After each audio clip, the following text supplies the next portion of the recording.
Selamat siang, penonton terhormat, investor, dan semua yang peduli Project LLC Sovelmash. Anda berada di kanal LLC Sovelmash dalam acara Expert Time. Selamat siang para investor yang terhormat, para mitra yang terhormat, para pembenci yang terhormat, para penonton yang terhormat. Selamat siang untuk semuanya. Jadi pekerjaan dari Dinas Pajak masih terus berlanjut hingga waktu yang belum ditentukan.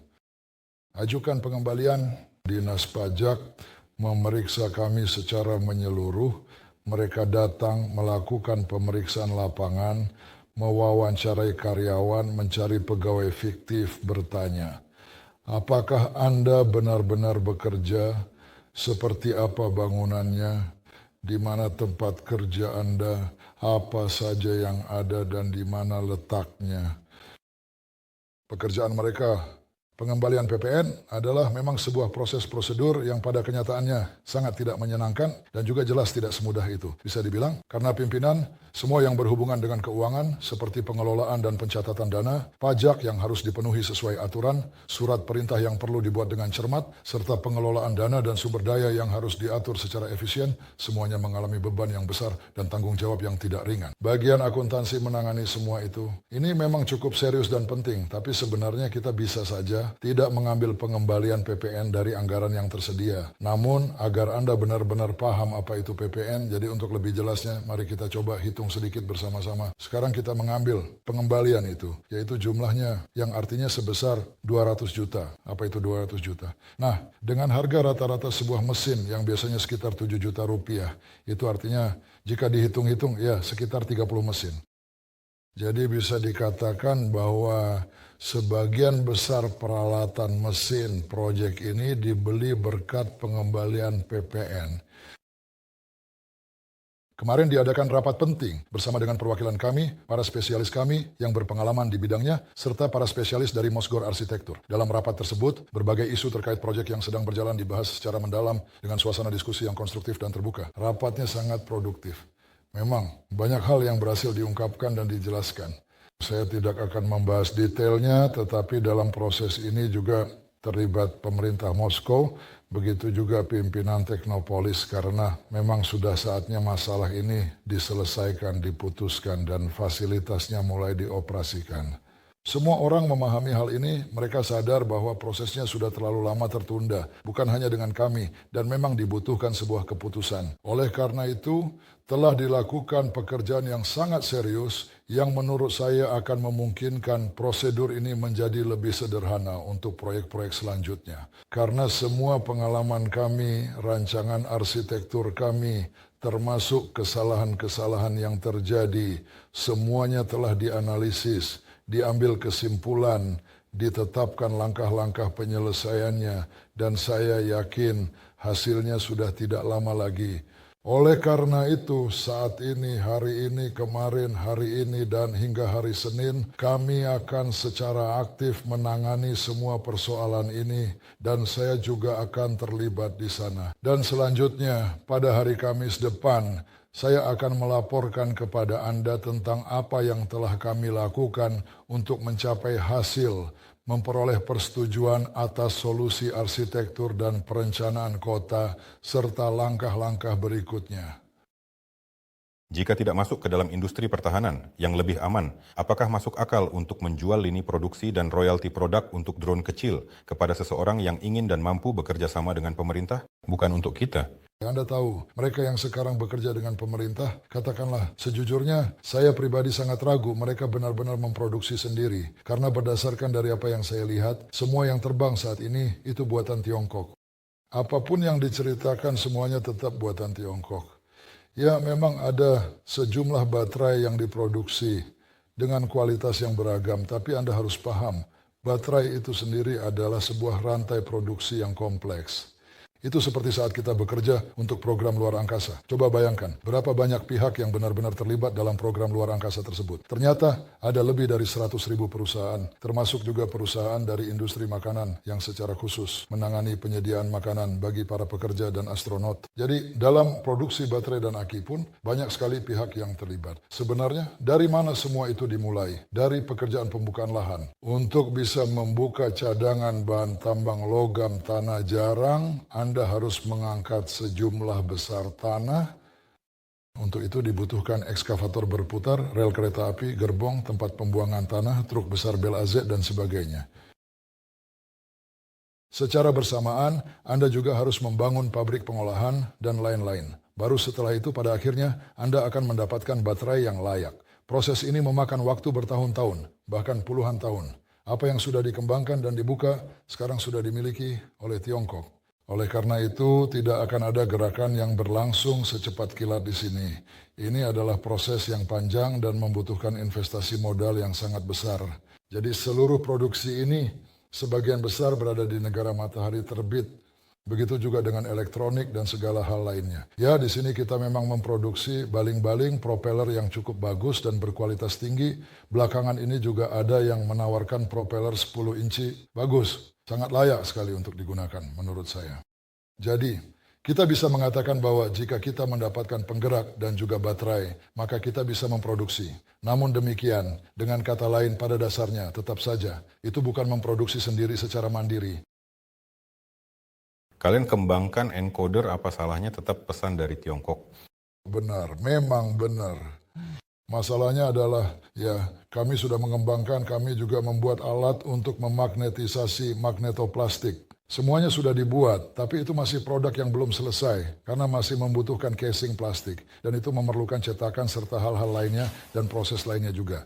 Ya, kami memang punya termoplastik, tapi itu hanya termoplastik. Dan sekarang yang utama adalah membuat bagian untuk casing, misalnya gagang angle grinder. Kami mempertimbangkan semuanya, di sana Tiongkok sudah matang, dan saat ini membeli dari mereka lebih murah. Untuk tahap awal ya, itu memang sangat wajar sekali pada umumnya, tentu saja.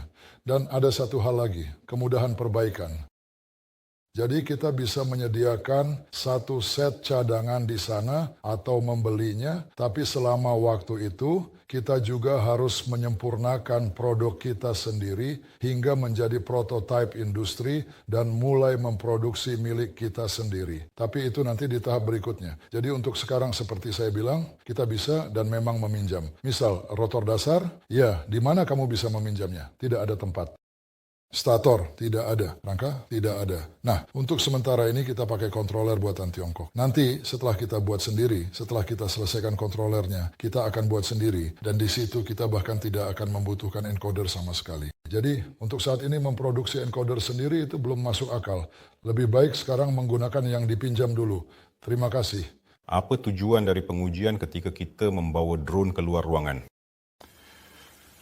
Target yang kecil. Pertama-tama perilaku di dalam ruangan itu memang sangat berbeda, terutama ketika ada aliran yang dipantulkan dari dinding yang kemudian menyebabkan turbulensi serta terikat erat pada pelat dan semua itu. Dan hal lain yang juga perlu diperhatikan, Anda mungkin sudah memperhatikan, kita memang tidak memasangnya secara tetap seperti yang bisa Anda lihat. Dia memang tidak diikat. Di sana kita terpaksa mengamankannya, sedangkan di sini kita tidak mengamankannya, dan juga soal pengangkatan. Pertama-tama untuk melihat semua itu, ya, mengangkat semuanya, memutarnya, dan juga ada efek psikologisnya. Kami sudah memeriksa, lalu mengambil dan mencatat log, melihat bagaimana pengendali penerbangan bereaksi, tindakan apa yang diambil, bagaimana dia mengendalikan, dan tentu saja memeriksa kerja peredam kejutnya. Menarik juga untuk menjatuhkannya dari ketinggian tertentu, sekitar 1,5 meter. Sampai 2 meter, bisa dibilang begitu? Jatuhkan, lepaskan, lihat apa yang terjadi. Apakah peredam kejutnya cukup atau tidak, karena kami belum pernah mengujinya seperti itu. Semuanya sudah diperiksa, dan faktanya pada dasarnya sendiri kami akan segera berpisah dengan rangka ini. Kenapa sih? Ya, karena rangka ini dibuat untuk sejumlah tugas tertentu yang telah ditentukan sebelumnya secara khusus dan sangat spesifik. Pertama, memeriksa konsep bagaimana koper-koper kecil ini bekerja, peredam kejut modul energi terpadu ini. Semua itu sudah kami periksa.